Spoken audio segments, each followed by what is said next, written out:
morning after a long time where we are again in the class.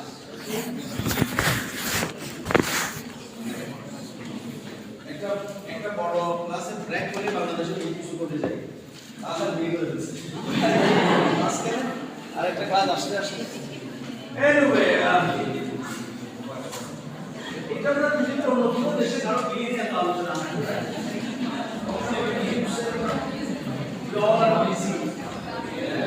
to share their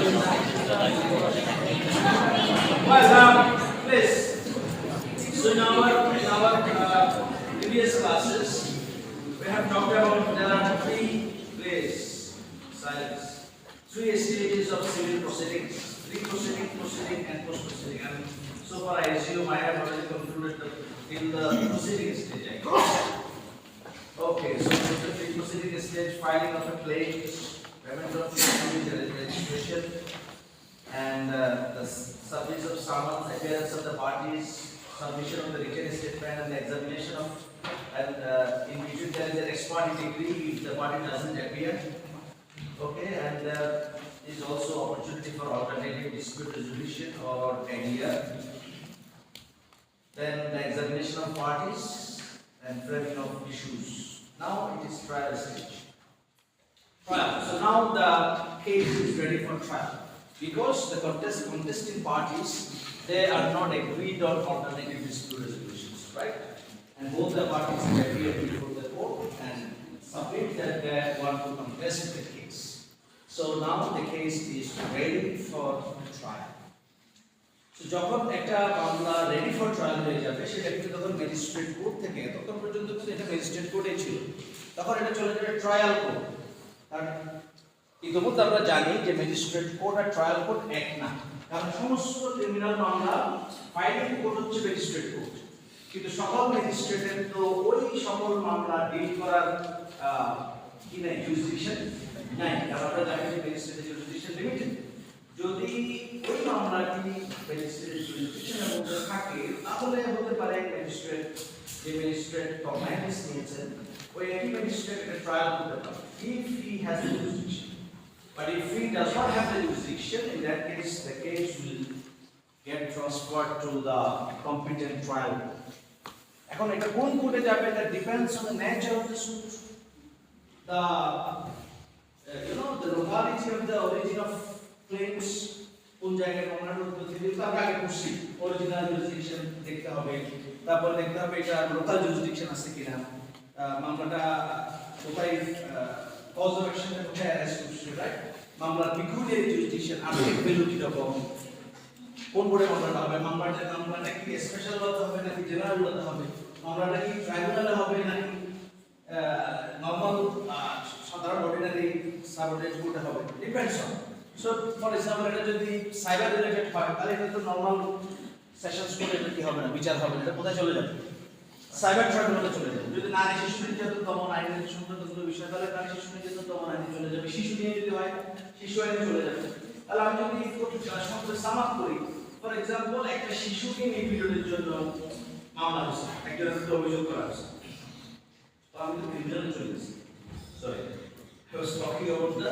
civil process sorry in that case তাহলে এখানে শুধু যেটা apply হবে সেটা হচ্ছে সিভিলের জন্য তো স্পেশাল ট্রাইব্যুনাল আলাদা করে এভাবে বেশি নেই অল্প আছে আমার কথাটা এইভাবে প্রযোজ্য হবে যে যেমন পরিবেশ নিয়ে যদি মামলা হয় তাহলে পরিবেশ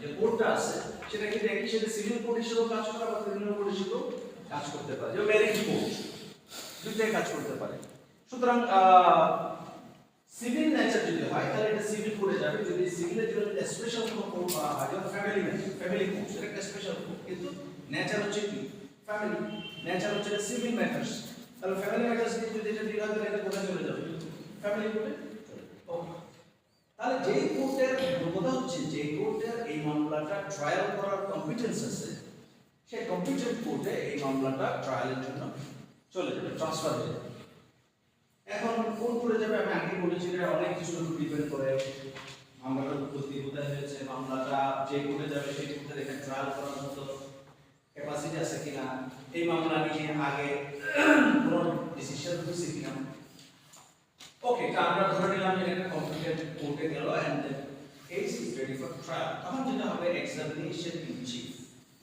Examination in chief মানে হচ্ছে বাদীপক্ষ তখন কি করবে, তার বক্তব্য উপস্থাপন করবে এবং তাকে বিবাদী পক্ষ কি করবে, জেরা করবে।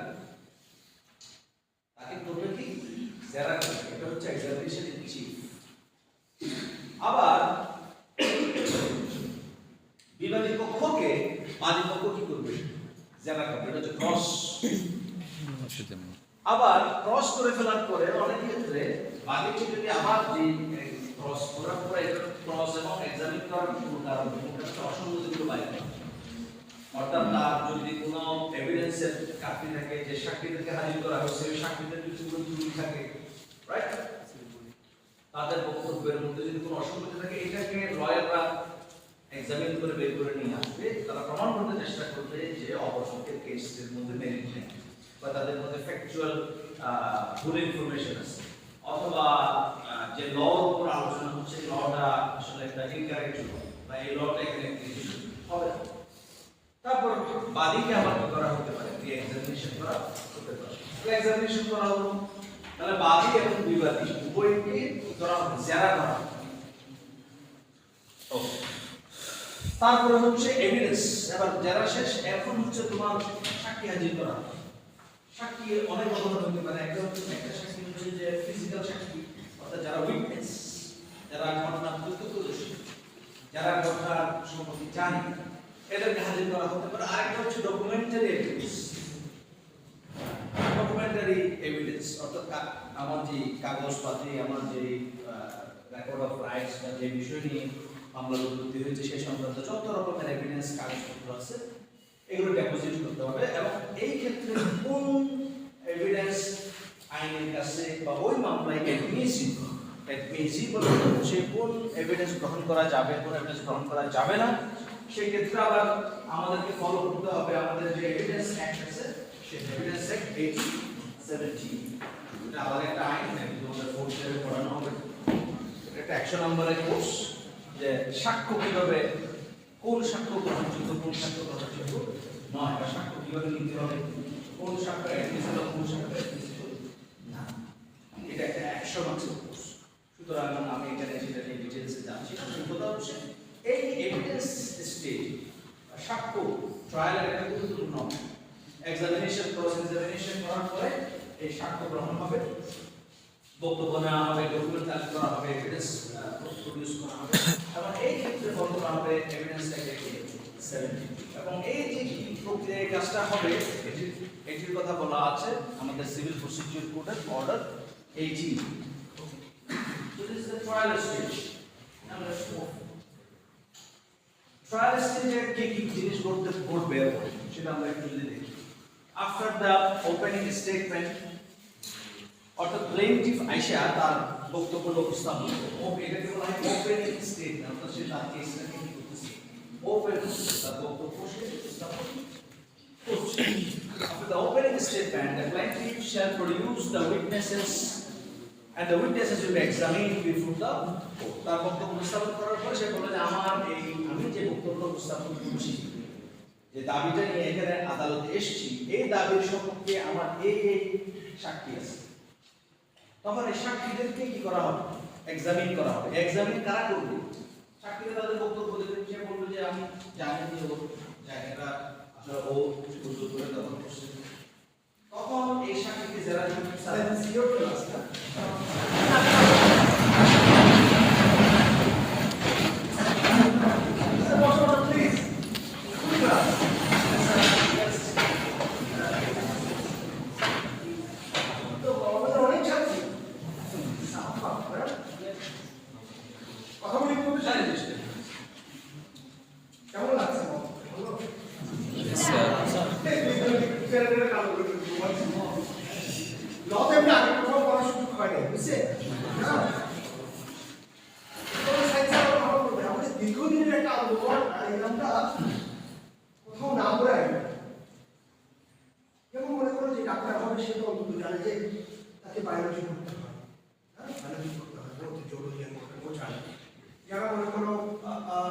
ইঞ্জিনিয়ারিং এ পড়ে ওরাও কিন্তু তোমরা ফিজিক্স কেমিস্ট্রি ম্যাথমেটিক্স তারা পড়ে, কিন্তু আমরা যারা আইন পড়েছি বা বা তোমরা যারা আইন করছো তারা আইন কি সাদা না কালো বা কি থাকে, ঠিক না?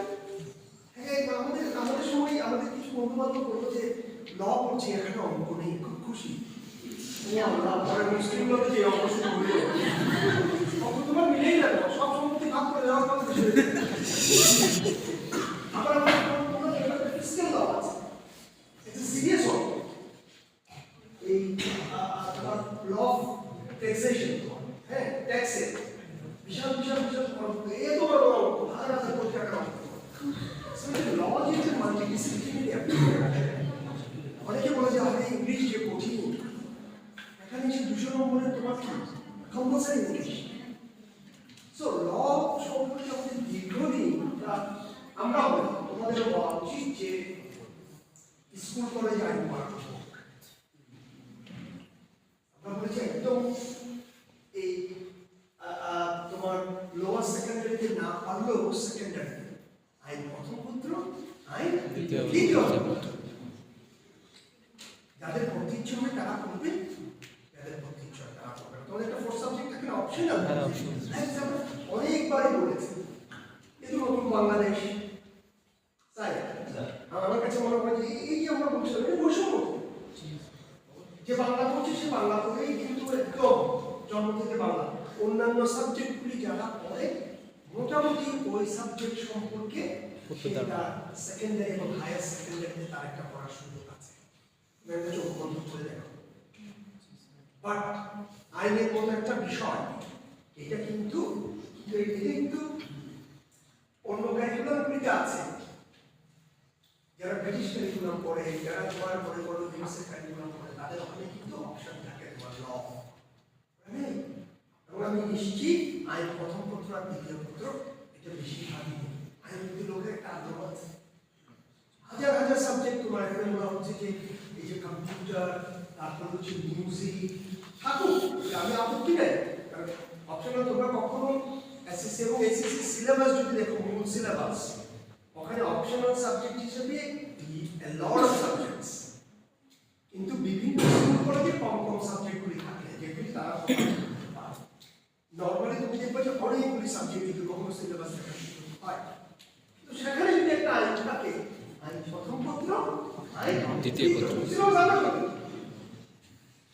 সিলেবাস আমরা তাহলে যে একটা ভালো যে আমরা বলছিলাম যে সিভিক সায়েন্স, মনে করো যে মেডিকেলে পড়ছে, যে ইঞ্জিনিয়ারিং এ পড়ছে, যে তোমার ফিজিক্যাল সায়েন্সে পড়ছে, যে হিউম্যানিটিসে পড়ছে, তার তো আইন সম্পর্কে কোনো ধারণাই হইল না। তাহলে আমরা যে বলি নতুন বাংলাদেশ, বৈষম্যহীন বাংলাদেশ, সিভিক সেন্স, নাগরিক একটা যে সেন্স আমাদের তৈরি করা, তাহলে আইন প্রথম এবং দ্বিতীয় পত্রে আমরা মানুষের অধিকার এবং দায়িত্ব নিয়ে কিছু কিছু বিষয়ে আমরা সম্পৃক্ত। সেরকম যদি হয়, আমাদের আইনের ছাত্ররা এখন অনেক ভালো করছে। আমার ধারণা যে তাদের আইন পড়ার আগ্রহটা আরো বেশি তৈরি, আইন পড়ার আগ্রহটা আরো বেশি তৈরি হবে। সো আমরা যখন ফার্স্ট ব্যাচ, আমি বলেছিলাম মনে হয় বলছি না, তোমরা কত হবে? 32। তোমার সাথে আমার বয়সের পার্থক্য কম হলো 32 বছর, মানে এমনি নর্মাল। এটা আমার মনে মানে এক ধরনের একটা কষ্ট থাকে, মনে হচ্ছে বয়স কমে যাচ্ছে। আসলে কমে, মানুষ বলে বয়স বাড়ে, ঠিক না? বয়স কমে। সুমিয়া ফার্স্ট ব্যাচ, তুমি দেখো যারা দিনের আলোতে চট্টগ্রাম বিভাগে আইন পড়া শুরু করেছে ব্যাক ইন 1992। অথচ আমরা বলি যে আমাদেরকে আইন জানতে হবে, অধিকার জানতে হবে। প্রশ্ন হচ্ছে যে কেন দিনের আলো, মানে এই তো দিনের আলো। আগে এই চট্টগ্রাম বিভাগ, শুধু চট্টগ্রামে নয়, চট্টগ্রাম বিভাগ গ্রেটার চিটাগং ডিভিশন তোমার, ইনক্লুডিং তোমার কুমিল্লা, নোয়াখালী, ফেনী, সিলেট যদি এখন বিভাগ হয়েছে, আগে বিভাগটা ধরি, এই বিভাগে দিনের আলোতে আইন পড়ানো হতো না, পড়ানো হতো রাতে অন্ধকার। রাতে অন্ধকার মানে পড়ানো হতো, সেখানে তোমার বিদ্যুৎ বিল দেয়নি, সেই জন্য ইলেকট্রিসিটির লাইট কেটে দিয়েছে। The teachers are part-time, the students are part-time. তাহলে দেখো আমরা কত আনসিভিলাইজড। এই আইনের মতো একটা গুরুত্বপূর্ণ বিষয়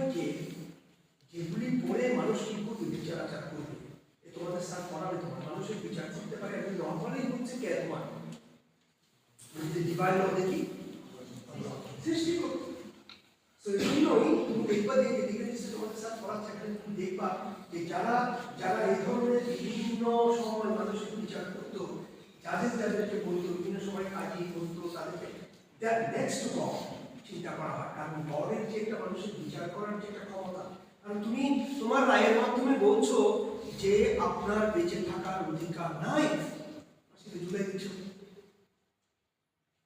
সো এই বিষয়টা, এটা তো আমাদেরকে ওইভাবে আসলে জানাটা হয়ে ওঠে। এখন সব মোটামুটি পাবলিক এবং প্রাইভেট ল স্কুলগুলিতে তোমার আইন পড়ানো হচ্ছে, খুবই ভালো। এমন সময় তোমরা আইন পড়ছো, অসম্ভব ভালো একটা সময়, যখন জুডিশিয়ারি সেপারেট হয়েছে। এখন আমরা আশা করি এই সরকার জুডিশিয়ারিকে সম্পূর্ণ স্বাধীন করবে, তোমার সম্পূর্ণ স্বাধীন করবে। আমাদের সময় তুমি জানো যে আমরা তো এই তোমাদের সায়েন্স আরো আছে, এমনি মানুষ সাধারণত আমরা চিন্তা করি যে এই যে অনেক আমাদের জিজ্ঞেস করেছে তুমি তো আইন পড়ছো, তুমি কি হবে? তুমি কি এখন মেডিকেলে পড়ছো, যে একজনকে যদি জিজ্ঞেস করছো আপনি তো ডাক্তারি পড়ছেন, আপনি কি হইবেন, মনে করবে যে আমি আপনার মাথা হইব, মানে নর্মাল। কিন্তু আমাদের অনেকে জিজ্ঞেস করে, কারণ আমরা আইন পড়ে আইনের উপরে থাকতে চাই না। ওকে, আইনের উপরে থাকতে চাই, কেউ ব্যাংকে চাকরি করে, চাকরি করে। সো আমার কাছে মনে হয় যে it's a power, it's a challenging profession. মানে কোর্ট ইজ ওপেন, মানে তোমার বাহাদুরি করে নেও না, যে তুমি যে আইন জানো, তুমি যে তোমার ক্লায়েন্টের পক্ষে যুক্তি দিয়ে তোমার ক্লায়েন্টকে রিলিফ দিচ্ছ। একজন ডাক্তার যখন ট্রিটমেন্ট করে তখন কিন্তু সে কিন্তু তার রোগীর আত্মীয়-স্বজন জানে, ধীরে ধীরে তার নেম এন্ড ফেম হয়, দিস ইজ ডিফারেন্ট থিংস। কিন্তু তুমি যদি একটা মামলায় তোমার যদি খুব, তুমি দেখছো যে যে তুমি মানুষ, তোমার বিপক্ষে যে আছে সেও মানুষ, যে বিচার করছে সেও মানুষ, কোর্ট ইজ ওপেন, সবাই দেখছে। আর এখন তো আমরা সবাই দেখে তোমার বিভিন্ন জায়গায় তোমার চ্যানেলের লোকজনের নিয়ে ঘুরতেছে তোমার। Okay, so the profession is very though challenging but interesting.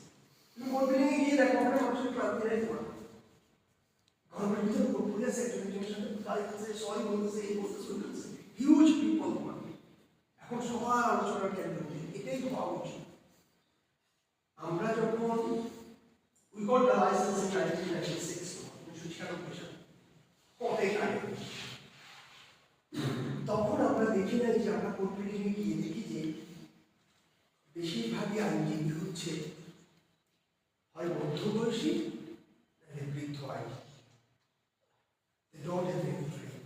তাদের একমাত্র লক্ষ্য হচ্ছে, with due respect, they're all my seniors, তাদের লক্ষ্য হচ্ছে কিভাবে টাকাটা ইনকাম, যার কারণে আমরা প্রফেশনে থাকতে পারি না, তোমাদের এখানে চলে আসতে। এখন তুমি যদি যাও, তুমি দেখবা যে এখন লটস অফ তোমার স্মার্ট পিপল, ওরা যে কালো যে টাইটা পড়ছে, সেটাও কালোর ভিতরে কেমন কেমন জানি শাইনিং, ডিফারেন্ট, ভালো লাগবে। অনেক ঝকঝকে তরুণ আইনজীবী, তরুণীও আছে, লটস অফ তরুণ, যেটা আমাদের সময় ছিল না। ওকে, আমাদের সময় দেখতাম যে লয়ার যে কালো যে টাইটা পড়ছে, কালো টাইয়ের উপর ময়লা দেখা যাচ্ছে, কালো টাইয়ের উপর ময়লা দেখা যাচ্ছে। যে ঢুকার সময় কোর্ট বিল্ডিং থেকে কিনছিল 1953 সালে, স্টিল নাও অ্যাক্টিভ। আর এখন তুমি দেখবা যে আমাদের লোকজন যারা পড়ছে, সেখানে কেন বলছিলাম অসম্ভব একটা ভালো সমাজে তোমরা আইন করছো। আর আমরা প্রশ্ন করতাম যে আইন করে কি বলতাম না, এখন আমরা বলি যে আইন করে কি হওয়া যাবে না। সহজ উত্তর, আইন করে রাখতে হবে, মানে আইন করে নিয়ে যাওয়া যাবে। কিন্তু ডাক্তার যদি ফুল সার্টিফিকেট দেয়, তাকে আমি ডকে দান করাতে পারবো। So voice everywhere, voice everywhere, intellectual property law, সেখানে এখন বলতে আমি একটা গান লিখেছি রবীন্দ্রসঙ্গীত, রবীন্দ্রসঙ্গীত তুমি দেখতে পারো, শুধু বলেছ রবীন্দ্রনাথের সুরকে নকল করছে, এগুলিও আইনের মাত্র।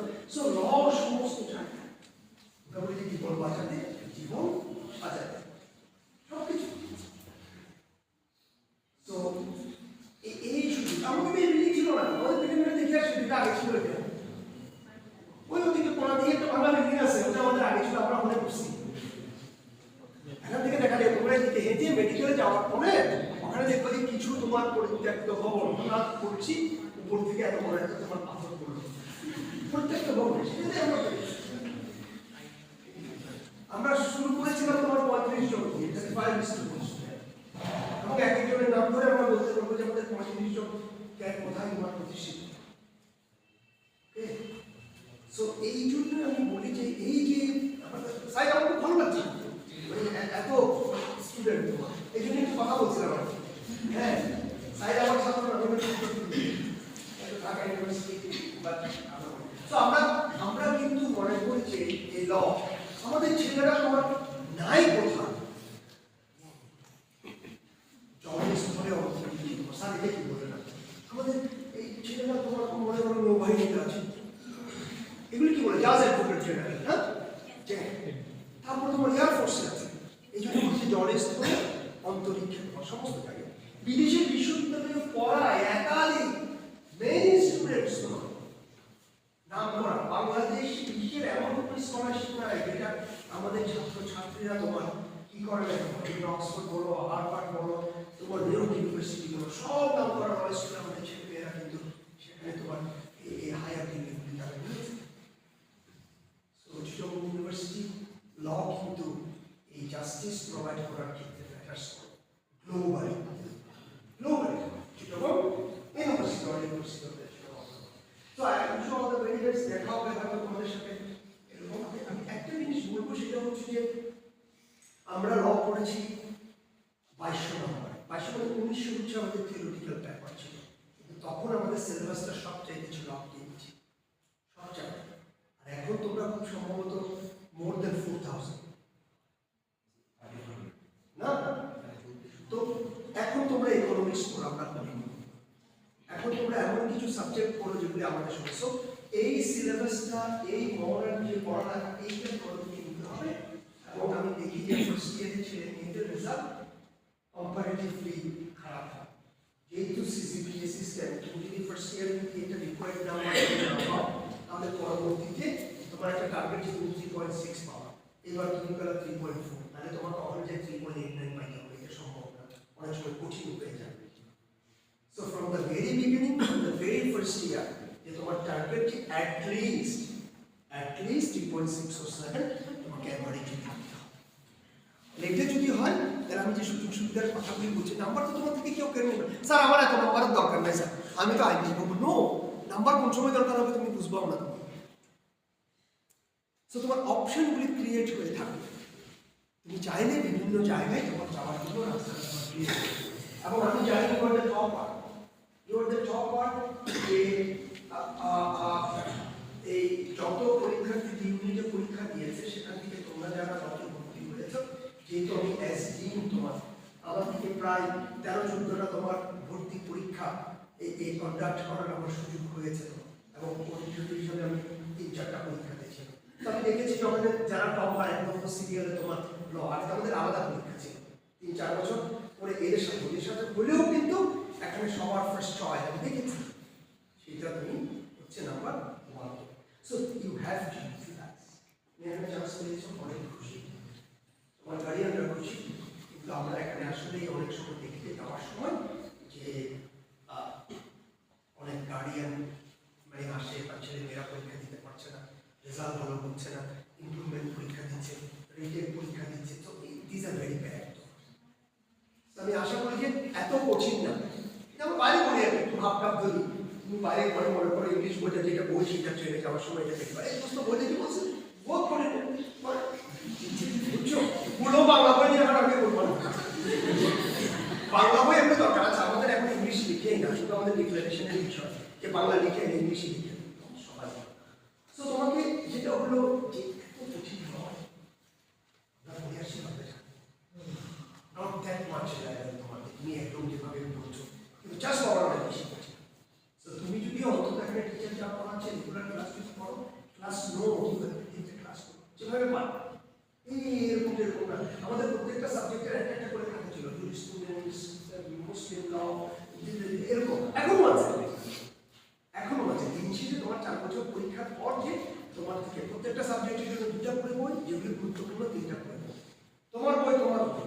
তুমি যদি বলে স্যার আমি পরে আবার বই পড়বো, লয়ার যারা এখন ভালো করছে তার দেখবে যে বই স্টুডেন্ট বইটা পুরোনোটা গাইডলাইন আছে তোমার মোবাইল যখন তুমি ইউজ করতে পারো হ্যাঁ তোমারটা আমাকে দিলে আমি ওইটা ইউজ করতে পারবো না সো বই is very important so you have to buy books at least 2 books for each subject এবং যেগুলি তোমার একটু সিরিয়াস টাইপের সাবজেক্ট টিচার বলবে সেটা 100টা বই তোমার কালেকশনে থাকবে 100টা so keep your book and keep your class you have to take class note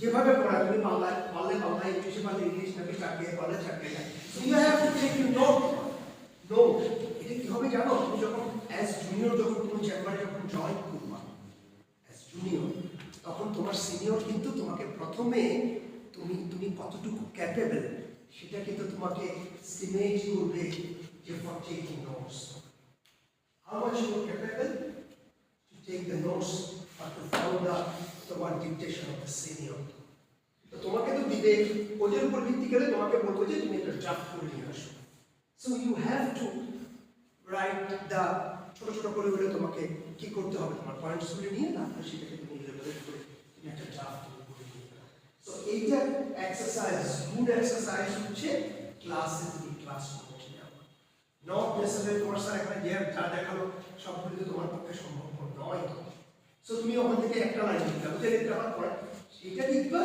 বাসায় গিয়ে দিনের পড়াটা আপডেট করে রাখবে এগুলি স্কুল কলেজে পড়ে বাট এখানে আরো বেশি প্রযোজ্য 1 ঘন্টা করে ডেইলি 1 ঘন্টা ঠিক আছে রেগুলার ক্লাস একটা ক্লাস তোমার এটা আমরা দেখেছি তোমার একটা ক্লাস এটা তোমার তুমি 100 বার পড়ার চেয়ে অনেক বেশি এখানে যেটা তুমি পড়ছো এটা ক্লাস না এটার সাথে তুমি করবে ওকে সো তুমি এখন তুমি কিভাবে এখানে তোমার চিন্তা করার দরকার নেই তুমি তোমার নলেজটাকে রিচ করো তোমার দেখার যে ক্যাপাসিটি কোয়ালিটি তোমার সেটাকে এনহান্স করো এবং একই সাথে তুমি একটা ভালো ডিসেন্ট অ্যাটলিস্ট আমি বলেছি 3.6 এইটা কম হলো সবাই কম হলো এটা সবার জন্য এর আগে যারা ভালো পেতে চাও এইটা তুমি করার চেষ্টা করো I sincerely believe যে তোমার জন্য এই আইনের যে সম্ভাবনার যে দক্ষতা আছে law is a multidisciplinary approach প্রত্যেকটা ফিনান্সিয়াল ইনস্টিটিউশনে একাধিক ল গ্রাজুয়েট লাগে জুডিশিয়ারিতে আগে যেটা ছিল সেটা নাই তোমাদেরকে দিয়ে চলতে হবে ন্যাশনাল আর ইন্টারন্যাশনাল তোমার যে এনজিওগুলি আছে who provide the তোমার protection especially the legal protection তোমার this category of the institution তোমার need you people সব জায়গায় কাজ করছে আমাদের ভালো একটা অ্যালামনাই গ্রুপ আছে যারা বিভিন্ন জায়গায় তোমাকে সাহায্য সহযোগিতা করতে পারবে সো আমি সিনসিয়ারলি বিলিভ করি যে এই তোমরা এভাবেই সময় চলে যায় কোন দিকে সময় চলে গেল আমি শিক্ষকতায় তো করছি এখন প্রায় 25 বছর আর পড়লাম তোমাদেরও সেরকম দিন চলে যায় পরীক্ষায় চলে আসবে তোমাদের ক্ষেত্রে আমরা চিন্তা করছিলাম যে একটু তাড়াতাড়ি যদি তোমাদের পরীক্ষাটা নিতে পারি তাহলে সেটা হলে তোমাদের যে সময়টা নষ্ট হয়েছে সেটা তোমাদের জি স্যার এটা কথা বলবো this is very important okay so thank you so very much দেখো সাইড সরি তো দেখো অপডেট দেখা যায় স্ক্রিন ডাউন করার একটা সুবিধা আছে আমি কি বলবো আমি বলবো thank you sir okay thank you so much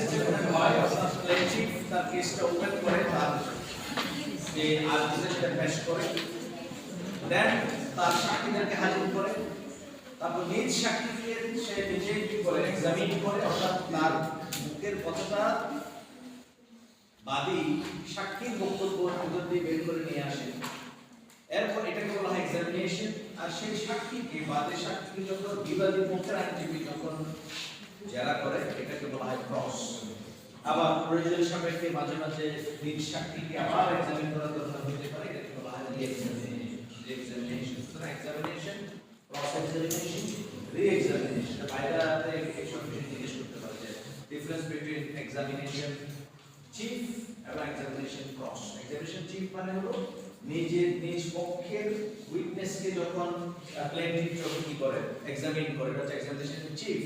examination cross হচ্ছে এক পক্ষের সাক্ষী যখন অপর পক্ষ প্লেন্টিফ ক্রস করে। After the submission of the evidences that by the plaintiff, the defendant may raise the plea that there is no case to answer for the defendant, and if the court is convinced, the case shall be dismissed. অর্থাৎ plaintiff তার বক্তব্য উপস্থাপন করার পরে এবং তার সাক্ষীদেরকে জেরা করার পরে যদি আদালতের কাছে এটা বলে যে এখানে আসলে ব্যাপারটা এই কোর্টে হওয়ার অর্থাৎ এই কোর্টের এই মামলাটি শোনার জুরিসডিকশন নাই, অথবা প্লেন্টিফ যে লর উপরে ডিসপিউট করতেছে, যে লর সাহায্য দিচ্ছে, সেই ল আসলে এই কেসে অ্যাপ্লিকেবল হয় না, অর্থাৎ এই কোর্টে এই মামলা চলে না, সেই ক্ষেত্রে হচ্ছে যে মামলাটা তাৎক্ষণিকভাবে আদালত কি করে দিতে পারে, ডিসমিস করে দিতে পারে, মামলা ওখানে শেষ। যদি এটা না হয়, otherwise the defendant has to produce the witness, তখন ডিফেন্ডেন্ট তার উইটনেসকে কি করবে, প্রেজেন্ট করবে। ডিফেন্ডেন্টের উইটনেসকে ডিফেন্ডেন্ট যখন এক্সামিন করবে, এটা এক্সামিনেশন ইন চিফ। আবার এই ডিফেন্ডেন্টের উইটনেসকে যখন প্লেন্টিফ ক্রস করবে, এটাকে বলা হয় examination in cross examination.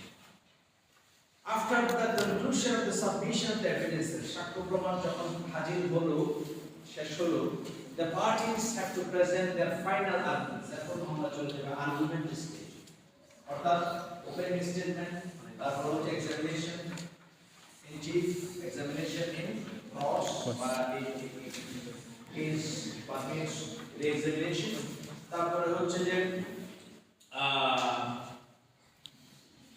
Argument, তারপর আমরা চলে যাব আর্গুমেন্ট যুক্তিতর্ক কি সেটা আমরা একটু পরে দেখব। এবং সেক্ষেত্রে যে পার্টি কেসটা ওপেন করেছে, অর্থাৎ যিনি প্লেন্টিফ, তিনি পরে আর্গুমেন্ট দেবেন। আর্গুমেন্ট স্টার্ট করবে ডিফেন্ডেন্ট প্রথমে তার আর্গুমেন্টটা পেশ করবে। What is argument? আর্গুমেন্ট মানে হচ্ছে যে সাক্ষ্য প্রমাণগুলো এখানে উপস্থাপন করা হয়েছে, যে সাক্ষীদেরকে হাজির করা হয়েছে, যে আইনগুলো এখানে রেফার করা হয়েছে, যে বক্তব্যগুলো এখানে উপস্থাপন করা হয়েছে, এটাকে সামারাইজ করে ল পয়েন্ট নিয়ে হাজির করা, ল পয়েন্টকে ফোকাস করে তার যুক্তিতর্ক উপস্থাপন করা। অর্থাৎ আদালতকে এটা বলা যে মহামান্য আদালত, আমি যে ফ্যাক্টটা এখানে সাবমিট করেছি, যে লটা এখানে সাইট করেছি, যে উইটনেস এখানে হাজির করেছি, যে ডকুমেন্ট এখানে প্রডিউস করেছি, তার ভিত্তিতে আমি মনে করি যে এই কারণে আমি এই মামলাটা বা আমার যে কেসটা এটা সত্য এবং আমার যে দাবিটা এটা পক্ষে আমার এই অবস্থা। পক্ষান্তরে অপরপক্ষ অপোজিটটা বলবে, সে বলবে যে আমি যে যুক্তিতর্ক উপস্থাপন করেছি, যে উইটনেস হাজির করেছি, যে আইনগত যুক্তিগুলো আমি উপস্থাপন করেছি, লিখিতভাবে প্রডিউস করেছি, এভিডেন্স হাজির করেছি, এবং যে সাক্ষীদেরকে আমি ক্রস করেছি, তাদের সাক্ষীর ভিতর দিয়ে ক্রসের ভিতর দিয়ে যে অসঙ্গতিগুলো বের হয়ে এসেছে, তার ভিত্তিতে আমার যুক্তি হচ্ছে যে অপরপক্ষ যে কথাগুলো বলছে এগুলো সত্য না, এবং এটার মধ্যে এই ত্রুটি আছে, এই ল এখানে অ্যাপ্লাই হয় না, এই ল এখানে মিসঅ্যাপ্লিকেশন হচ্ছে। তো এটাই হচ্ছে তোমার আর্গুমেন্টস। So এটাই হচ্ছে আমাদের আর্গুমেন্টস। So arguments এর purpose is to summarize the case and pursue the just pursue করা, অর্থাৎ সমস্ত কিছু যাদের অ্যাটেনশনের মধ্যে নিয়ে আসা, সামারাইজ করে। হ্যাঁ, সামারের মধ্যে কি কি আসবে, আমার মূল যে আমি যে ক্লেমটা জমা দিয়েছিলাম সেটা আসবে, তারপর আসবে আমার যে এভিডেন্স, যে উইটনেস আমি হাজির করেছি তাদের বক্তব্যের সামারি, তারপর আসবে অপর পক্ষকে ক্রস করার মাধ্যমে তার যে ফ্যাক্টগুলোকে বা তার যে আর্গুমেন্টসগুলোকে আমি ভুল প্রমাণ করেছিলাম বা ভুল হিসেবে আমি দাবি করেছিলাম আর্গুমেন্ট স্টেজে, এই স্টেজে সরি এক্সামিনেশন স্টেজে, সেটাকে আমি সামারাইজ করব। তারপরে আমি হাজির করব আমার ম্যাটেরিয়াল এভিডেন্স, যে ডকুমেন্টেড এভিডেন্সগুলো আমি প্রডিউস করেছি সেটা, এবং এর ভিত্তিতে আমি আমার কেসটা আদালতে, আমার যুক্তিগুলো আদালতে উপস্থাপন করব। এটা চার কাজ। তো এখানে মূল ফোকাস হচ্ছে law points, evidence and issues frame. আমরা একদম শুরুতে ইস্যু ফ্রেমিং দেখছিলাম না, একদম মামলার শুরুতে কি করতে হয়, ইস্যু ফ্রেমিং। তখন যে ইস্যুগুলো আমি ফ্রেম করা হচ্ছে, আদালত যে ইস্যুগুলো ফ্রেম করছে সেটার সাথে আমার কেসটাকে রিলেট করাটাই হলো আর্গুমেন্টস। অর্থাৎ এই ইস্যুটা কি কি কারণে আমার পক্ষে এই মামলার রায়টা যাওয়া উচিত? What are the points? এটা হচ্ছে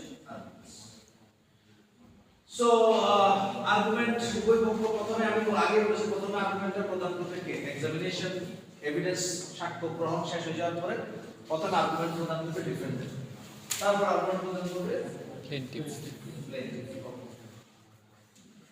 এরপরে মামলা আসলে ready for judgement ready for trial থেকে আমরা এখন চলে যাব রেডি ফর জাজমেন্ট এই জাজমেন্টের দুটো অংশ থাকে একটা হচ্ছে জাজমেন্ট আর একটা হচ্ছে ডিক্রি আর একটা হচ্ছে অর্ডার অর্ডার জাজমেন্ট এবং ডিক্রি এই তিনটির মধ্যে আমাদেরকে পার্থক্য করতে হবে অর্ডার মানে হচ্ছে আদেশ আদেশ হচ্ছে মামলা যতক্ষণ ধরে চলছে অর্থাৎ মামলাটা দীর্ঘ সময় ধরে চলছে বিভিন্ন stages pre trial stage post trial stage সাক্ষ্য stage evidence stage argument stage এই টোটাল স্টেজের ভিতরে বিভিন্ন সময় আদালতকে বিভিন্ন অন্তর্বর্তীকালীন সরকার যেরকম আছে অন্তর্বর্তীকালীন আদেশ প্রদান করা হতে বা লাগতে পারে সময় সময় এই যে আদেশগুলো দিচ্ছে এগুলো কিন্তু ফাইনাল কোনো আদেশ না এটা হচ্ছে ইন্টেন্ট এগুলোকে বলা হয় অর্ডার ফর এক্সাম্পল একজনের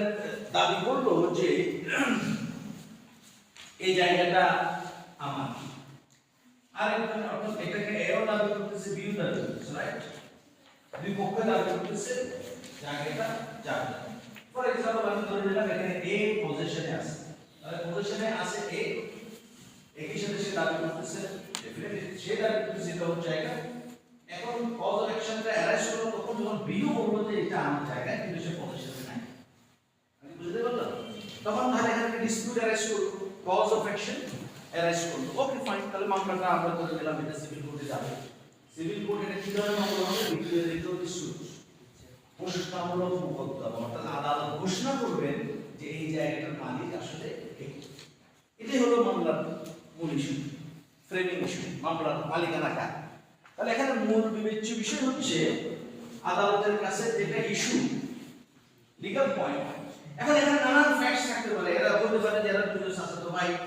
এদের দাদা উচিত করে গেছে ও ওকে দিবে নানান ঘটনা এখানে থাকতে পারে হতে পারে এদের মানে বৈবাহিক সম্পর্ক একসঙ্গে ছিল প্রেমের সম্পর্ক ছিল গিফট দিছিল আবার বিয়ে প্রেম হয়ে যাওয়ার পরে সে এখন আমাদের তাকে ডিসক্লোজ করে দিয়েছে নানান ঘটনা করতে পারে এখন এইগুলো হচ্ছে ফ্যাক্টস এখান থেকে আমাকে আদালত বাই করছে ইস্যুগুলো আমি আগে আলোচনা করছি বাই করছে ইস্যুটা হচ্ছে জায়গাটার মালিক দ্যাটস দ্য ইস্যু ওকে এখন এই মামলাটা আমরা ধরে নিলাম যেটা সমস্ত স্টেজ শেষ করে এটা ট্রায়াল স্টেজ শেষ করে এখন জাজ স্টেজ পর্যন্ত আসছে কিন্তু এই যে মাঝখানে যে দীর্ঘ সময় হতে পারে 10 বছর ধরে এই মামলাটা চলবে এই স্টেজগুলো যাচ্ছে একটার পর একটা আস্তে আস্তে যাচ্ছে সময় সাপেক্ষ বিষয় এখন ইন দ্য মিন টাইম হতে পারে এই জায়গাটা যে নেচার ফর এক্সাম্পল যখন এই মামলাটা উৎপত্তি লাভ হয়েছিল তখন এটা ছিল একটা দানি জমি অথবা একটা পুকুর এখন এখানে পজিশনে আছে মামলাটা নিষ্পত্তি হয়নি এখন 10 বছরের মধ্যে দেখা যাচ্ছে জমির দাম বেড়ে যাওয়ার কারণে এটাকে মাপে ফেলে দিচ্ছে এখন বিয়ের বক্তব্য হচ্ছে আমি মার্কেট চাই না আমি এটাকে দানি জমি হিসেবেই চাই অথবা এটা ছিল মার্কেট ও এটাকে ডেমোলিশ করে এটাকে পুকুর বানিয়ে দিতে চায় কারণ মাছ চাষ করতে চায় রাইট এবং সে মনে করতেছে এ জানে যে আসলে মামলাটা সে হারবে এখন বি আলটিমেটলি এই জায়গাটা কি পাবে দখল পাবে বি যেন মার্কেটের মালিক না হতে পারে সে প্রতিষ্ঠানে থাকা অবস্থায় এটাকে ডেমোলিশ করে ভেঙে চুরে এটা ধানি জমিতে পরিণত করে দিতে চায় অর্থাৎ আমি যেহেতু খাইতে না পারি তুই যেন খাইতে না পারিস তাহলে 10 বছর পরে গিয়ে দেখা গেল কি আদালত দিল রায় দিল যে হ্যাঁ এটা মালিক না মালিক তুমি এটা ছেড়ে দাও তুমি এখান থেকে চলে গিয়ে ওকে পজিশন বুঝাই দাও বুঝাইতে দিবে মাঝখানে মার্কেটটা নাই হয়ে গেছে তাহলে আদালতের মাঝখানে এখানে ইন্টারফেয়ার করতে হবে এখন এর বি তখন দাবি করবে যে মাননীয় আদালত আমাকে যদি এটা তো 15 বছর পরে গিয়ে মামলার আরো একটা স্টেজ বাকি আছে ইন দ্য মিন টাইম ও এই কাজটা করতেছে ওখানে এক্সকেভেটর আছে ওখানে লোক নিয়োগ করছে ওখানে ডেমোলিশ করার প্রক্রিয়া শুরু করছে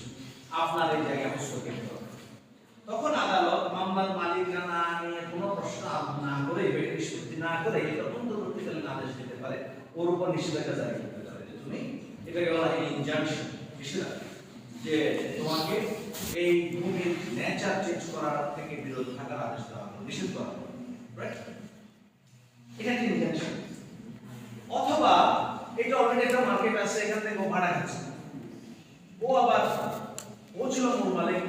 ধরে তারা এখান থেকে বের করে দিচ্ছে। আগে ও ভাড়া ও মালিকানা যখন ছিল ও এখানে থাকতো, ওর বাইরে ভাড়া বাসা করে থাকা লাগতো না, রাইট? বাসা ভাড়াটা সেভ হতো, বরং এই বাড়ি ভাড়ার টাকা দিয়ে তার ফ্যামিলি চলতো, তার সেভিংস হতো। পক্ষান্তরে এ ছিল ভাড়া কিয়া অন্য জায়গায়, সে এটা দখল করার কারণে তার এখন ভাড়া দেওয়া লাগতেছে না, বরং সে উল্টো ভাড়া পাইতেছে। পাচ্ছে। এখন যখন 15 বছর ধরে মামলাটা চলবে, তাহলে 15 বছর ধরে বি বঞ্চিত হচ্ছে, আবার 15 বছর ধরে এ কি হচ্ছে। আর জাস্ট কেসে এখানে অরিজিনাল ওনার ডিসাইড হবে আপনার 15 ইয়ার্স মানে 50 ইয়ার্স লাগবে। সো এই জায়গায় বি তখন আদালতের কাছে দাবি করতে পারে, মানে আদালত যেহেতু আমরা দুজনে দাবি করতেছি এটা দুজনের জায়গা, একই জায়গা থেকে। সুতরাং 15 বছর ধরে এই যে আমি যে বঞ্চিত হচ্ছি আর ও যে লাভবান হচ্ছে, এটা স্টপ হওয়া দরকার। কারণ সে লাভবান হতে এত বেশি লাভবান হচ্ছে যে আমাকে 15 বছর পরে গিয়ে যখন এটা সেটেল হবে তখন দেখা যাবে ডিফারেন্সটা কি হয়ে গেছে, অনেক বেশি হয়ে গেছে। তখন সে আদালতের কাছে দাবি করতে পারে যে এটা এর কাছেও থাকবে না, জায়গাটা বির কাছেও থাকবে না, আপনি একজন মানুষ নিয়োগ দেন, কর্তৃপক্ষ নিয়োগ দেন, যিনি এটা রিসিভ করবেন আমাদের পক্ষ। এটাকে বলা হয়, এটা আইনের মধ্যে আছে, এটাকে বলা হয় receiver. Order 40 rule 1 of the CPC এটা বিধান আছে, অ্যাপয়েন্টমেন্ট অফ রিসিভার, এটাও একটা রেমেডি আদেশ। অর্থাৎ যতক্ষণ পর্যন্ত মামলা নিষ্পত্তি না হচ্ছে এই মামলা এই জমির দখলে থাকবে রিসিভার। এটার খাজনা রিসিভার আদায় করবেন, এটা ট্যাক্স রিসিভার আদায় করবেন, এটা থেকে যত ইনকাম উৎপাদন হবে এটা রিসিভার গ্রহণ করবেন, অর্থাৎ প্রফিট রিসিভার গ্রহণ করবেন, লায়াবিলিটিস রিসিভার গ্রহণ করবেন। এই জমি নিয়ে মামলা হলে রিসিভার মামলা করবেন, এই জমি নিয়ে যা যা ম্যানেজমেন্ট আছে সব রিসিভার করবে, এখানে এও থাকবে না, বিও থাকবে না। পরে মামলা যার বরাবর নিষ্পত্তি হবে তার কাছে আবার এটা কি হয়ে যাবে, প্রপার্টিটা আদালতের আদেশে ট্রান্সফার দিবে। তাহলে এই যে একটা রিসিভার অ্যাপয়েন্টমেন্টের আদেশ দিল, এটাও কিন্তু একটা অর্ডার। এবং এগুলোকে বলা হয় ইকুইটেবল রেমেডিস। এগুলো তোমাদের ইকুইটি একটা আলাদা কোর্স আছে, সেখানে এটা পড়ানো হবে, আমি সংক্ষেপে বললাম। আমাদের একটা ইকুইটি আইন আছে, সেখানে এগুলো বলা আছে ইকুইটেবল রেমেডিস। ইকুইটেবল রেমেডিস মানে হচ্ছে ন্যায় বিচার করা, অর্থাৎ শুধুমাত্র আমি ঘোষণা করে দিলে ন্যায় বিচার হয়ে যাচ্ছে না। 15 বছর ধরে আমি ঘোষণা করে দিলাম যে জমির মালিক কি, তো 15 বছর ধরে ওটা লাভ খাইলো, 15 বছর ধরে ওটা বঞ্চিত হলো, এটা সমাধান কিভাবে হবে, রাইট? এগুলো হলো এক একটা যে রিসিভার নিয়োগ করা, এই যে ইনজাংশন দেওয়া, এগুলোকে বলা হয় ইকুইটেবল রেমেডিস। অথবা আমরা বলতে পারি যেটা আমি বলছিলাম না, স্পেসিফিক পারফরম্যান্স অফ কন্ট্রাক্ট, সুনির্দিষ্ট চুক্তি প্রতিপালন করা, রাইট? ফর এক্সাম্পল শাহরুখ খানকে আনার জন্য একটা চুক্তি হইল ইভেন্ট ম্যানেজমেন্ট কোম্পানি, চট্টগ্রামের একটা ইভেন্ট ম্যানেজমেন্ট কোম্পানি শাহরুখ খানের সাথে চুক্তি করলো যে ও এখানে আসবে, পারফর্ম করবে, তাকে 1 কোটি টাকা দেবে। লোকজন খুব আগ্রহী হয়ে উঠলো, ওকে শাহরুখ খান আসতেছে, ওরা টিকিট ছাড়লো, তোমরা 500 টাকা দিয়ে টিকিট ক্রয় করলাম। আরেকটি ইভেন্ট ম্যানেজমেন্ট কোম্পানি চট্টগ্রামে, তারা শাহরুখের সাথে, এবং শাহরুখের সাথে প্রথমপক্ষে যে চুক্তিটা হলো সেটা লেখা ছিল শাহরুখ খান যদি কনসার্টে না আসতে পারে, চুক্তি যদি সে না মানে বা ভায়োলেট করে, তাহলে সে 1 কোটি টাকা যেটা দিছে ওটা ফেরত দিবে, প্লাস 50 লাখ টাকা কি দেবে, ক্ষতিপূরণ, আরো 50 লাখ টাকা ক্ষতিপূরণ। ওকে, এখন শাহরুখ খানের সাথে আরেকটা কোম্পানি যোগাযোগ করলো চিটগংয়ে, তারা বললো যে তোমাকে আমি 3 লাখ টাকা 3 কোটি টাকা দেবো, তোমার চুক্তি দিতে চাই, চুক্তি ভায়োলেট করো। তো শাহরুখ খান রাজি হল। তো রাজি হওয়ার পরে দেখা যাচ্ছে কি শাহরুখ খান যদি প্রোগ্রামে আসে তাহলে কারো কি কোনো লস হচ্ছে কি? তাহলে শাহরুখ খান 1.5 কোটি টাকা 3 কোটি টাকা থেকে 1.5 কোটি টাকা ওকে দিয়ে দিবে, ওর আরো 1.5 কোটি টাকা কি আছে সেভিংস। যে ইভেন্ট ম্যানেজমেন্ট করছে তার কি কোনো ক্ষতি হয়েছে? সে তো 1 কোটির জায়গায় 1.5 কোটি টাকা বুঝে পেয়েছে।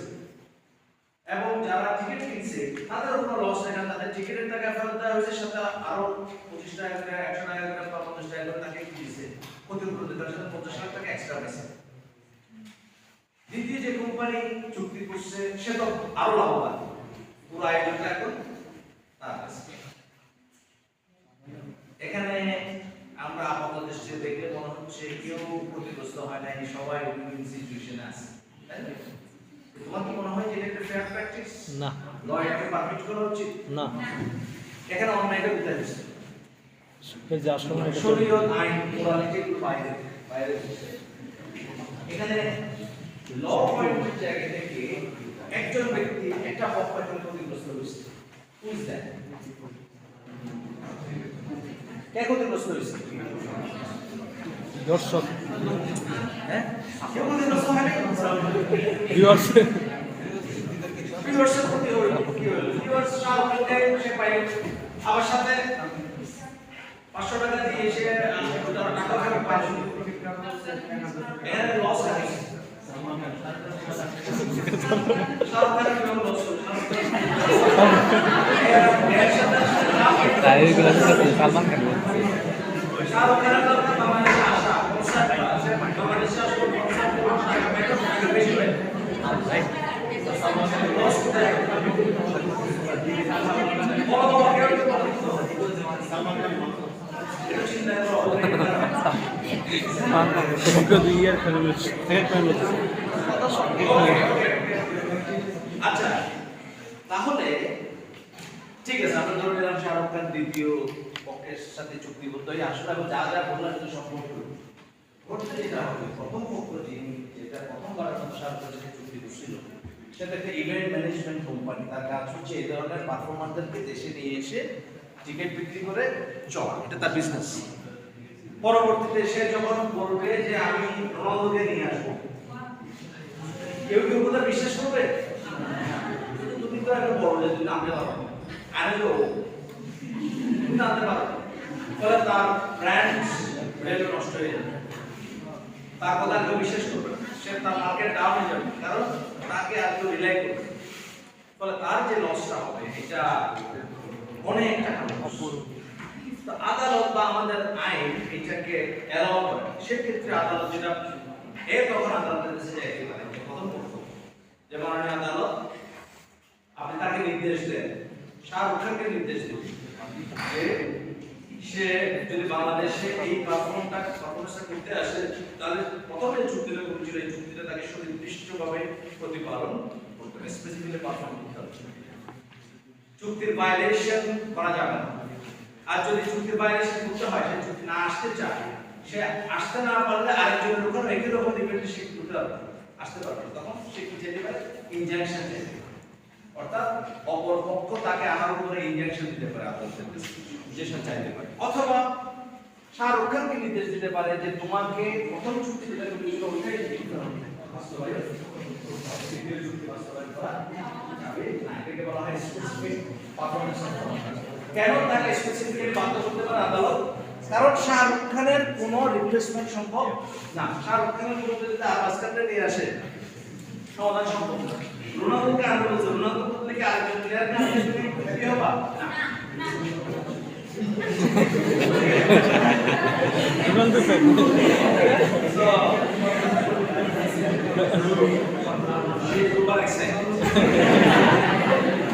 সো যে সমস্ত ক্ষেত্রে রিপ্লেস করা সম্ভব না, অর্থাৎ চুক্তিতে এমন একটা বিষয় নিয়ে হয়েছে যেটা ইউনিক, এটার অন্য কোনোভাবে কম্পেনসেট করা সম্ভব না, সেই চুক্তি বাস্তবায়নের ক্ষেত্রে আদালত চুক্তির পক্ষদেরকে চুক্তি বাস্তবায়নের জন্য সুনির্দিষ্টভাবে এনফোর্স করার জন্য বাধ্য করতে পারে। যদি কোনো কারণে চুক্তি প্রতিপালন করা সম্ভব না হয় তাহলে অন্য আরেকজনের সাথে চুক্তি করা থেকে বিরত বা নিষেধ করতে পারে। এগুলো সবগুলোই হলো ইকুইটেবল রেমেডিস। এই যে আদেশগুলো দিচ্ছে মূল জাজমেন্টে যাওয়ার আগে এগুলোকে বলা হয় অর্ডার।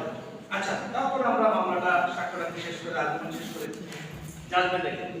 জাজমেন্ট হচ্ছে পুরো রাইট, ফুল রাইট, অর্থাৎ বিচার পর্ব শেষ হওয়ার পরে আদালত তার পুরো রায়ের ভিতরে প্রথমে স্টেটমেন্ট অফ ফ্যাক্টস, উভয় পক্ষ কি কি ফ্যাক্ট বর্ণনা করছে এটা আদালত রায়ের মধ্যে, প্লেন্টিফ কি বক্তব্য দিয়েছেন, ডিফেন্ডেন্ট কি বক্তব্য দিয়েছেন, উভয় পক্ষ থেকে কি কি সাক্ষ্য হাজির করা হয়েছে, রাইট, এবং কিভাবে ক্রস হয়েছে, কিভাবে চিফ হয়েছে, কিভাবে ক্রস হয়েছে, কি কি উইটনেস এখানে হাজির করা হয়েছে, কি কি ল এখানে সাইন করা হয়েছে, সেই লয়ের কি দোষ ত্রুটি বাইর করা হয়েছে, কি কি আর্গুমেন্ট উভয়পক্ষ উপস্থাপন করছে এটাকে আদালতকে সামারি আকারে রায়ের ভিতরে লিখবে এবং শেষে এটাকে আমরা বলি হচ্ছে এটার পরে উভয় পক্ষের সামারি করার পরে আদালত নিজের ওপিনিয়ন দেওয়া শুরু করবে অর্থাৎ এই যে stated facts produce documents and evidences appeared witnesses submitted arguments সব কিছুকে বিবেচনায় নিয়ে আদালত এবার তার ওপিনিয়ন দেওয়া শুরু করবে আদালত ওখানে দ্বিতীয় গিয়ে বিভিন্ন রেফারেন্স আনবে অমুক দেশে এটা আছে অমুক দেশে এটা আছে অমুক আইনের এটা আছে এগুলো সবগুলো হচ্ছে অবিচার দিকটা জুরিসপ্রুডেন্স পড়ার সময় নিশ্চয়ই অবিচার দিকটা রেসিডেন্সি পড়া রেশিও ডেসিডেন্ট এবং অবিচার দিকটা মানে হচ্ছে তোমার ডিকটেশন অর্থাৎ তোমার যে আদেশ রায় সে রায়ের চারপাশের যে আবর্তিত যে জিনিসপত্র এনসার্কলিং যে ফ্যাক্টস ডিসকাশনস অ্যানালিসিস এটাকে বলা হয় অবিচার দিক অর্থাৎ আদালত বিভিন্ন মতামত দিচ্ছেন বিভিন্ন অ্যানালিসিস করতেছেন বিভিন্ন কথাবার্তা বলছেন অন্যান্য জায়গায় অন্যান্য জুরিসডিকশনে কি কি আছে এটা বলছেন আইনকে অ্যানালিসিস করতেছেন এগুলো হচ্ছে অবিচার দিকটা এইগুলো দেওয়ার পর আদালত এবার ওনার সিদ্ধান্ত ঘোষণা করবে এই প্রেক্ষাপটে আমি এখন মনে করতেছি যে এই জায়গাটার মালিক আসলে বি না এই জায়গাটার মালিক আসলে এ না এই জায়গাটার মালিক হচ্ছে বি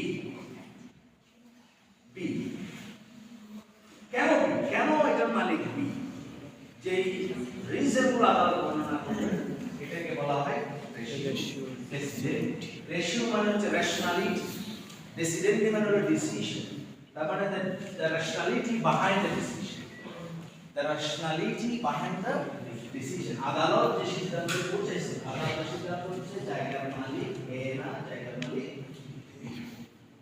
আদালত তার রায়ের মধ্যে প্রথমে বললেন যে এ এই কথাগুলো বলছে বি এই কথাগুলো বলছে এ এই উইটনেসগুলো হাজির করছে বি এটাকে ক্রস করে এই ত্রুটিগুলো বের করছে আবার বি এই সাক্ষীগুলোকে হাজির করছে এ তাকে ক্রস করছে রিপ্রেজেন্টেশন করছে তারপর তারা এই ডকুমেন্টগুলো প্রডিউস করছে এই সাক্ষীগুলোকে হাজির সাক্ষ্যগুলো উপস্থাপন করছে তারপর হচ্ছে তারা তাদের পক্ষে এবং বিপক্ষে যুক্তিগুলো উপস্থাপন করছে এগুলো হলো স্টেটমেন্ট অফ ফ্যাক্টস এরপর আদালত তার নিজের মতামত দেওয়া শুরু করলেন যে এই মামলাটা আসলে এই ঘটনাকে এখানে এই আইন অ্যাপ্লাই হয় আমাদের বাংলাদেশে এই আইন নিয়ে সরাসরি কোনো বিধান আমাদের নাই বা আছে না থাকলে কি আছে ভারতে কি আছে আমেরিকায় কি আছে এগুলো হলো অবিচার দিক তারপর আদালত তার সিদ্ধান্ত চূড়ান্ত সিদ্ধান্তে পৌঁছল যে উপরোক্ত সমস্ত কিছু পর্যালোচনায় আমি মনে করি যে এই জায়গার মালিক আসলে এ না এই জায়গার মালিক কেন বিমান এখন রেশিও ডেসিডেন্টি অবিচার দিকটা আগে হতে পারে বা পরেও হতে পারে অর্থাৎ সমস্ত কিছু ফ্যাক্ট বর্ণনা করার ওনার ওপিনিয়নগুলো দেওয়ার পরে বলতে পারে যে এই বিষয়ের ভিত্তিতে আমি মনে করতেছি এখানে জায়গার মালিক আসলে বি অথবা এটা উল্টাও হতে পারে মানে প্রথমেই বলে দিলেন অর্থাৎ স্টেটমেন্ট অফ ফ্যাক্টস বর্ণনা করার পরে অভিযোগ ডিটেস্টার করার আগে উনি প্রথমেই বলে দিলেন প্রথমে রেশিও ডেসিডেন্টি দিয়ে দিলেন যে আমি মনে করি যে এখানে জায়গার মালিক আসলে এ না জায়গার মালিক বি কেন বি মালিক এবার উনি কি দিবেন রেশিও ডেসিডেন্টিটা প্রদান করবেন তারপর অভিযোগ দিকটা আগে এসে রেশিও ডেসিডেন্টি পরে যেতে পারে বা রেশিও ডেসিডেন্টি আগে দিয়ে পরে অভিযোগ রেশিও ডেসিডেন্টিকে সাবস্টেন্সিয়েট করে অভিযোগ দিকটা দিতে পারে এই সব রেশিও ডেসিডেন্টি এবং অভিযোগ দিকটা এটা মিলে হলো জাজমেন্ট এটার সাথে যুক্ত হবে হচ্ছে what is decree decree মানে হচ্ছে executable part of the judgment অর্থাৎ ফাইনাল যে জাজমেন্ট আদালত বলে দিলেন যে এবার ওই জায়গা ওকে দখল বুঝাই দেওয়া হোক এটা হচ্ছে ডিক্রি তাহলে আমরা বলতে পারি যে decree is the executable part of the judgment জাজমেন্টের যে অংশটা বাস্তবায়ন করবে এনফোর্সেবল ইমপ্লিমেন্টেবল এটা হচ্ছে ডিক্রি ডিক্রি হচ্ছে ফাইনাল অর্ডার ফাইনাল জাজ যেটা বাস্তবায়ন করা অর্থাৎ আবার বলবে যে এ তুমি তোমার পজিশন ছেড়ে দাও এর পজিশন কেড়ে নেওয়া হোক এবং বি কে এই ল্যান্ডের পজিশন দেওয়া হোক এটা হচ্ছে ফাইনাল যে তোমার যে রায় ফাইনাল যে পার্ট এটা হচ্ছে সুতরাং রেশিও ডেসিডেন্টি অবিচার ডিক্রিটা এগুলো হচ্ছে ডিক্রির আগের স্টেজ আর এই সব মিলে রেশিও রেসিডেন্ট অবিচারটা প্লাস ডিগ্রি তিনটে মিলে হচ্ছে জাজমেন্ট মানে শুধুমাত্র খালাস দিলাম শুধু ফাঁসি দিলাম এটা কিন্তু না সিভিল ম্যাটারের ক্ষেত্রে আমি বলছি ওকে ঠিক আছে এই ক্ষেত্রে আমাদের রিলেভেন্ট প্রভিশন হচ্ছে আমাদের সিপিসি সেকশন 33 অর্ডার 20 অফ এখন আমরা যে ডিক্রি তো দিয়ে দিলাম আদালত রায় বলে দিল যে ওকে এটা বুঝে দাও এখন প্রশ্ন বুঝাতে কে দিবে আদেশ তো মানছে না আদালত নিজে গিয়ে ওকে জায়গা ওকে লাঠি নিয়ে গিয়ে ওকে বুঝে বাইরে উপর তুলে দিল না তাই না আদালতের যে দিকটা ওটাকে আমি এক্সিকিউট কি করব নরমালি নিয়ম হচ্ছে আদালতের আদেশের উপর এখন আদালতের আদেশের উপর আপিল করে আমরা করছি আপিল চাইতে পারি আমরা ধরে নিলাম যে একবার ফাইনাল স্টেজ পর্যন্ত গেছে হাইকোর্টের সুপ্রিম কোর্টের রিভিউ পর্যন্ত গেছে ফাইনালি এই আদেশটা প্রচারিত হবে বা রায়টা প্রচারিত হবে কিন্তু এই রায় বাস্তবায়ন হচ্ছে না কেউ ব্যবস্থা নিচ্ছে তখন যার পক্ষে ডিগ্রিটা প্রাপ্ত হয়েছে এই ডিগ্রিটা লাভ করছে উনি আদালতের কাছে কি করতে পারেন আবার আবেদন করতে পারেন এই আবেদনের নাম হচ্ছে the filing of execution application অর্থাৎ আদালতের আদেশ এক্সিকিউট করার জন্য আবার আবেদন করতে হবে আমি বুঝতে পারছি অর্থাৎ আদালতের কাছে অভিযোগ করবেন যে আপনি আদেশ দিয়েছেন ওকে ডিসপোজ করে আমাদের পজিশনে নেওয়ার জন্য কিন্তু আপনার আদেশটা কি করা হচ্ছে না প্রতিপালন করা হচ্ছে না প্রতিপালন করার জন্য আলাদা একটা আবেদন করা এটাকে বলা হয় এক্সিকিউশন অফ তখন আদালত আদেশ দিতে পারে কিভাবে আদেশ দিতে পারে তখন দেখা যাবে কি এই যদি বিল্ডিং থাকে বিল্ডিং এমন শুরু আদেশ দিতে যদি এটা আগে কৃষি জমি থাকে তাহলে কৃষি জমি তে পরিণত করার আদেশ দিতে পারে যদি এটা বিল্ডিং থাকে তাহলে বিল্ডিং নির্মাণ আদেশ দিতে পারে অথবা আমি যে বলেছিলাম যে সে এখানে অবৈধভাবে তখন থেকে 15 বছর এটা বেনিফিট ভোগ দিচ্ছে এই যে অবৈধভাবে তার অবৈধ পজিশন থেকে সে যে বেনিফিটটা নিয়েছে এটাকে আইনের ভাষায় বলা হয় মেইন প্রফিট আগে একটা ক্লাসে মনে বলছিলাম এসটা উচ্চারণ হবে না ম্যাক্সিমাম প্রফিট এটা উচ্চারণ হবে মেইন প্রফিট এই মেইন প্রফিট মানে হলো profits earn from illegal position তাহলে এটা আদালতের আদেশে এ কে একত্রে বি কে কি দিতে হবে ফেরত দিতে হবে অথবা উল্টাও হইতে পারে যারা জমিটা ছিল একটা উল্টাও হইতে পারে অর্থাৎ বি এখানে ক্ষতিগ্রস্ত না হয়ে এ ক্ষতিগ্রস্ত হয়েছে এরকম হইতে পারে সেই ক্ষেত্রে যিনি লাভবান হয়েছে তিনি লাভের টাকা কি ফেরত দিতে ওকে অথবা এরকম হইতে পারে এটা ছিল কৃষি জমি এ এখানে একটা বিল্ডিং বানাইছে 6 তলা এখন আদালতের রায় হইলো আদেশ হলো যে এই জমির মালিক এ আর জমির মালিক বি তাহলে জমিটা ছিল একটা কৃষি জমি সে এর মধ্যে একটা মার্কেটের 15 তলা বিল্ডিং বানাইছে তাহলে 15 বছর পরে যখন মামলা নিষ্পত্তি হলো বি অন্যায়ভাবে লাভবান হয়ে যাচ্ছে বি একটা কৃষি জমির জায়গায় একটা জমি সহ একটা 15 তলা কি পেয়ে যাচ্ছে মার্কেট পেয়ে যাচ্ছে আর এ যেখানে ইনভেস্ট করছে ওই ইনভেস্টমেন্ট থেকে হয়ে যাচ্ছে নষ্ট হয়ে যাচ্ছে আদালত কিন্তু এর যে জুলুম গ্রহণ করে আদালত তখন বি কে আদেশ দিবে ও যে বিল্ডিং বানাইছে এই বিল্ডিং এর টাকা একটা তুমি দাও কারণ তুমি যে লাভটা করছো এটা ওকে ফেরত দাও এটাকে আইনের ভাষায় বলা হয় সেট অফ এগুলো বাইরে জিনিস করতে পারে সেট অফ মানে কি করা দুইটার মধ্যে কি করা ব্যালেন্স করা সিম্পল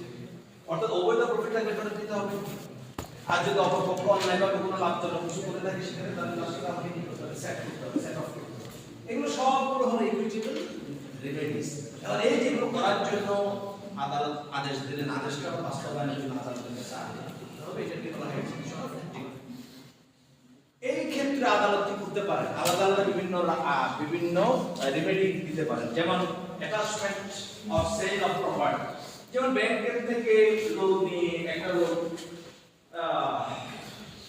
বানিয়েছে ফ্যাক্টরি বানিয়েছে এখন সে লোন পরিশোধ করতেছে না ব্যাংক থেকে মামলা দিচ্ছে মামলাতে প্রমাণ হলো যে সে আসলে ডিফল্টার ঠিক আছে সে লোন নিয়ে দেয় না দায়ী প্রমাণ হচ্ছে এখন প্রমাণ করতে হবে না ওকে তো ক্ষতিপূরণ দিতে হবে তাহলে যে ফ্যাক্টরি যেটা মর্গেজ করে রাখা ছিল এই ফ্যাক্টরিটা আসলে ওর নামে এই ফ্যাক্টরিটাকে তখন নিলামে তুলে অ্যাটাচমেন্ট করে জব্দ করে নিলামে তুলে এটাকে কি করে দিতে হবে বিক্রি করে ওই বিক্রির টাকা থেকে লোনের টাকা কি করতে হবে পরিশোধ করতে হবে আদালতের এটা একটা পার্ট অফ এক্সিকিউশন অ্যাটাচমেন্ট যেমন কারো 15 টাকা যদি না দেওয়া হয় দেনমোহর খুবই সিরিয়াস জিনিস।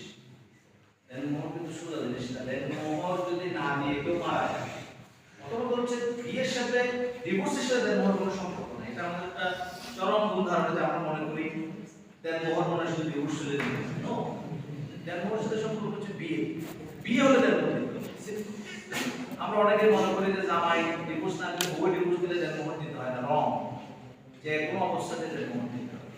সো দেনমোহর না দিয়ে যদি কেউ মারা যায়, সেক্ষেত্রে ইসলামী শরীয়তের বিধান হচ্ছে যে প্রথমে তার দাফন কাফন করতে হবে। তার সম্পত্তি যে রেখে গেছে ওখান থেকে তার কাফন, জানাজা, দাফন এগুলো মিটাতে হবে। এরপরে হচ্ছে নর্মালি হওয়ার মধ্যে তার সম্পত্তির বিল বন্টন। যদি দেখা যায় তার ওয়াইফের পাও দেনমোহর আনপেইড অবস্থায় আছে, সেই ক্ষেত্রে আমরা জানাজার মাঠে নর্মালি জিজ্ঞেস করি যে কেউ ওনার কাছে কোনো পাওনাদার আছেন কিনা, জিজ্ঞেস করি না? যদি থাকেন তাহলে জানাজার পরে এসে আমাদের সাথে যোগাযোগ করুন। ইসলামের যেটা বিধান সেটা হচ্ছে এই দেনাদার যারা আছে, কেউ হয়তো তার কাছে 50,000 টাকা নিছে, কেউ 1 লাখ টাকা নিছে, কেউ অন্য কোনো টাকা নিছে, যতজন দেনাদার আছে এক নম্বরে থাকবে বউ, যার দাওয়াত আনপেইড অবস্থায় আছে, বউয়ের টাকা সবাই নিতে হবে। এরপর হচ্ছে বাকি দেনাদার, দোকান থেকে যে বাকি গেছে ওটা হবে পরে, আগে বউয়ের দাওয়াত আনপেইড দিতে হবে। এবং যতক্ষণ দিবে না ততক্ষণ পর্যন্ত তার উত্তরাধিকার স্টার্ট হবে, তার প্রপার্টি ডিভিশন হবে। এবং যদি না দিই, প্রপার্টি যদি না দিই, ওয়াইফের দেনমোহর পরিশোধ না করে যদি সাকসেশন স্টার্ট করা হয়, সম্পত্তি বন্টন করা হয়, উনি আদালতে যেতে পারেন।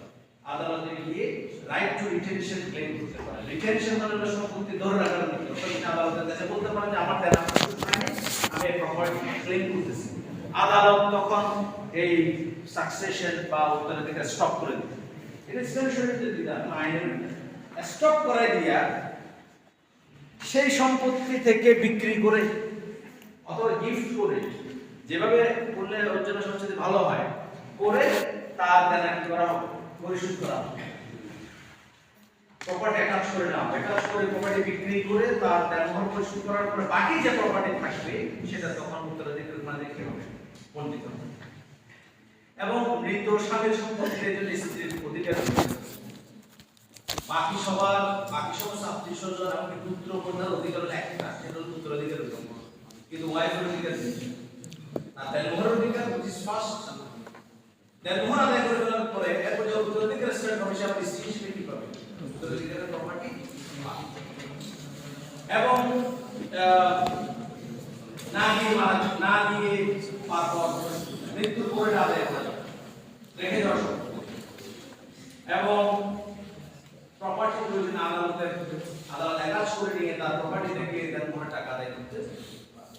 সিরিয়াস ম্যাটার, দেনমোহর এই জন্য ধার্য করার সময় ইয়াদ করে ধার্য করা উচিত। আবার এত কম দেনমোহর ধার্য করা উচিত নয় যেটা বিয়েটাকে খুব মানে উপহাসে পরিণত করে ফেলে, বই দিয়ে বিয়ে করা, হ্যাঁ, বেশি ধার্য করাটাও যেমন ঠিক না, আবার এটাকে অবমূল্যায়ন করা, একবার অমর্যাদাকর হিসেবে রাখা, এটাকে শো অফ করা যে আমি এক টাকা দিয়ে বিয়ে করলাম, বই নিয়ে বিয়ে করলাম,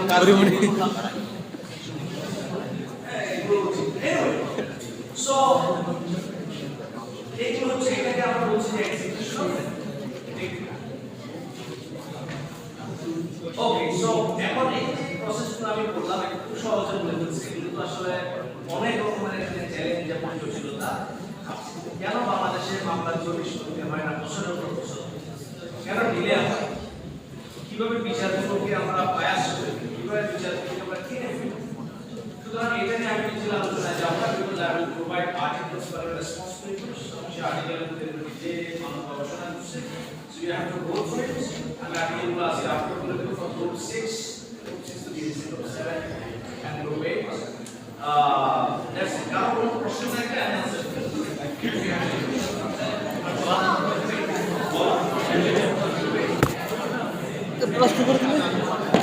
প্রশ্ন করা এই অর্থ থাকবে।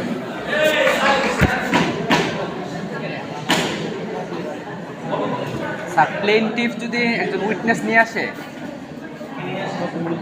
প্লেনটিফ মানে আদালতে একজন উইটনেস নিয়ে আসলো, ওনাকে এক্সামিন ইন চিফ এবং ক্রস এক্সামিন হবে।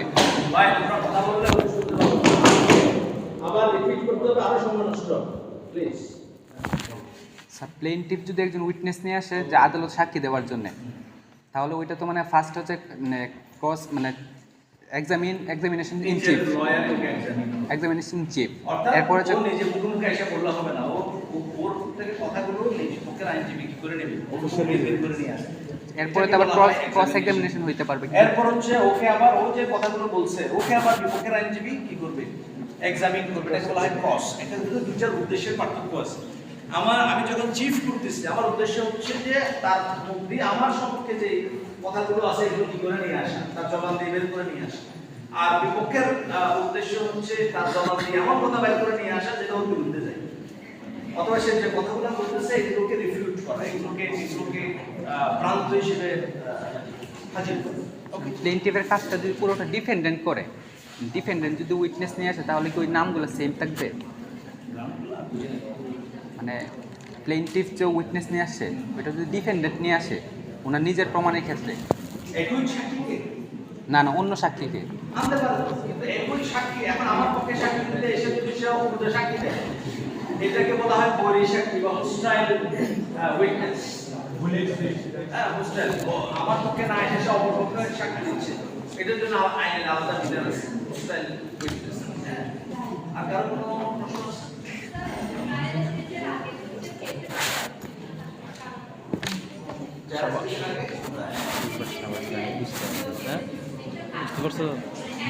ট্রায়ালে যাওয়ার আগ পর্যন্ত এটা রেজিস্ট্রেশন প্রশ্ন করতে হবে, প্রশ্ন না করলে করা লাগবে না।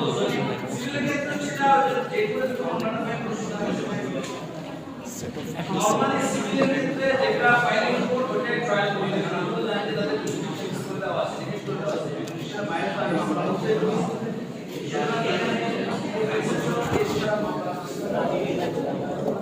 তবে মামলা যদি বেশি হয় তখন দেখা যায় যে ডিস্ট্রিক্টটা